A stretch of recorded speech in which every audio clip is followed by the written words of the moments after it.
College में गर्मियों की छुट्टियां होने पर राधिका और रोहन अपने दोस्त मनोज और शिल्पा के साथ परिवार के पुराने फार्म हाउस पर घूमने जाने का प्लान बनाते हैं।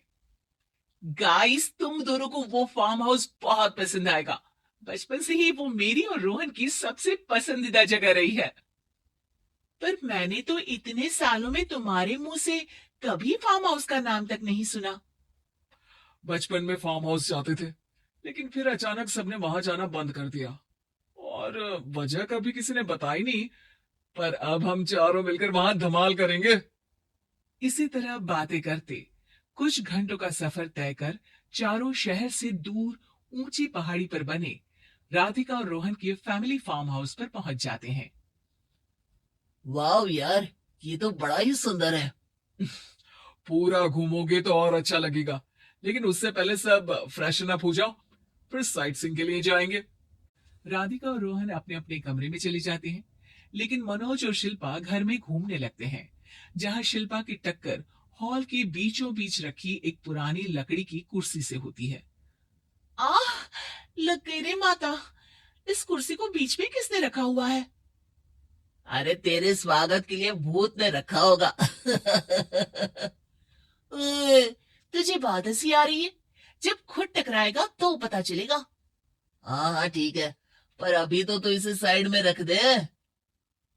शिल्पा कुर्सी को एक कोने में रख देती है और वो दोनों भी अपने कमरे में चले जाते हैं, जिसकी थोड़ी देर बाद चारों बाहर घूमने निकल जाते हैं। इसी तरह रात हो जाती है। फार्म हाउस में वापस आकर वे लोग सीधा सोने चले जाते हैं। आधी रात को मनोज की नींद खुलती है। बड़ी तेज प्यास लगी है, पानी साथ लेकर सोना चाहिए था। हाँ, अब रसोई तक जाना पड़ेगा। मनोज आंखें मलते हुए कमरे से हॉल में आता है और अचानक रास्ते में रखी कुर्सी से टकराकर जमीन पर गिर जाता है। अरे मर गया रे दादा। शिल्पा सही बोल रही थी, बड़ी तेज लगती है ये कुर्सी तो। पर इसे दोबारा बीच में किसने रखा? मनोज एक बार फिर उस लकड़ी की कुर्सी को कोने में रख पानी पीकर कमरे में चला जाता है। अगली सुबह जैसे ही चारों की नींद खुलती है, तो उन्हें अपने बेड के पास साइड टेबल पर चाय का कप रखा मिलता है, जिसे देख वो खुशी खुशी चाय पीकर तैयार होकर कुछ देर बाद हॉल में मिलते हैं। थैंक यू यार राधिका, मुझे नहीं पता था कि तू इतनी अच्छी चाय बनाती है। वैसे मुझे उस बेड टी की बहुत जरूरत थी। ये और चाय, अरे इसे तो पानी तक उबालना नहीं आता। मतलब तूने हमारे लिए चाय बनाई क्या दोस्त? अरे चल पागल है क्या? इतना भी प्यार नहीं है मुझे कि तुम्हारे लिए बेड टी बनाऊं। चाय पर ये चर्चा करते हुए मनोज जैसे ही पीछे मुड़ता है, तो एक बार फिर लकड़ी की पुरानी कुर्सी से टकराकर उस पर गिर जाता है। हाय रब्बा। अरे चाय छोड़ो, पहले ये बताओ कि इसे बार बार बीच में कौन रखता है? कल रात ही मैंने इसे साइड किया था। तुम पहले ये बताओ कि चाय किसने बनाई थी? सबकी बातों को कुछ देर ध्यान से सुनने के बाद राधिका हैरानी से कुर्सी की तरफ देखने लगती है। भूत दीदी। राधिका की बात सुन आपस में झगड़ रहे सारे दोस्त शांत हो जाते हैं। ये क्या बोला अभी तूने? अरे पर अब वो यहाँ कैसे हो सकती है? क्यों नहीं हो सकती? हमने यहाँ आना छोड़ा था, पर उन्होंने तो घर नहीं छोड़ा ना। और याद करो, ऐसे बेड के पास कप रखना और कुर्सी को कमरे के बीच में रखना, ये सब वही तो करती थी। ये तुम दोनों किसकी बात कर रहे हो? अरे जो भी हो, कुछ अच्छा तो बिल्कुल नहीं लगता। अब देखो, डरने की कोई जरूरत नहीं है। वो सालों से इस घर में रहने वाली भूत दीदी है। वो बचपन से ही हमारे यहाँ आने पर एक बड़ी बहन की तरह हम दोनों का ख्याल रखती है। ओए, पगला गया है क्या?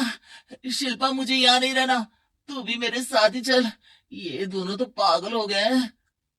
जहां मनोज डर से वापस जाने की बात कर रहा होता है, वहीं शिल्पा अपने फोन में बिजी होती है।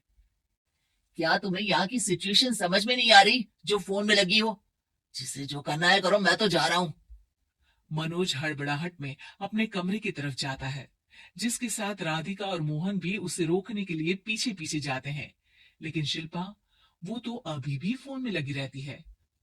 कुछ देर बाद जब वो तीनों दोबारा हॉल में वापस आते हैं तो शिल्पा को सबके पैक्ड बैग्स के साथ देखकर हैरान रह जाते हैं। ये सब क्या है शिल्पा? यहाँ हम इसे समझा रहे हैं और तुम हमारे बैग्स भी पैक कर कर लेकर आई। अरे आखिर में फोन से बाहर निकलकर कुछ किया तो सही इसने। दोस्तों देखो, कल से हम यहाँ हैं। भूत दीदी ने कुछ किया नहीं ना? फिर डर क्यों रहे हो? 4 दिन और रुकोगे तो पता चलेगा कि क्या होगा। मतलब? इस पर शिल्पा उन तीनों को फार्म हाउस से बाहर लाकर फोन में पुरानी न्यूज का आर्टिकल दिखाती है। सालों पहले यहाँ रह रही औरत ने अपने दोनों बच्चों को सुबह सुबह दूध में जहर पिलाकर मार दिया और फिर हॉल में उस कुर्सी पर खड़े होकर खुद भी फांसी लगा ली थी। तुम्हारी बातों से मुझे इस केस की याद आ गई। गूगल किया तो पता चला कि ये वही फार्म हाउस है। अभी भी यहाँ रहना चाहते हो जिससे कुछ दिनों में वो सबको थोड़ा थोड़ा जहर देकर मार दे? अरे पर ये दोनों तो बचपन से यहाँ आ रहे हैं, फिर इन्हें अभी तक कुछ क्यों नहीं हुआ?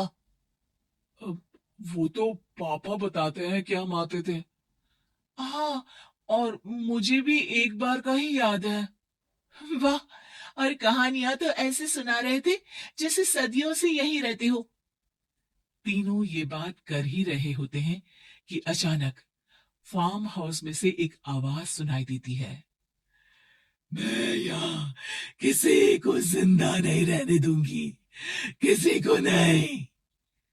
बस ये सुनने की देर ही होती है कि चारों डर से कांपते हुए तुरंत कार में बैठकर वहां से भाग जाते हैं।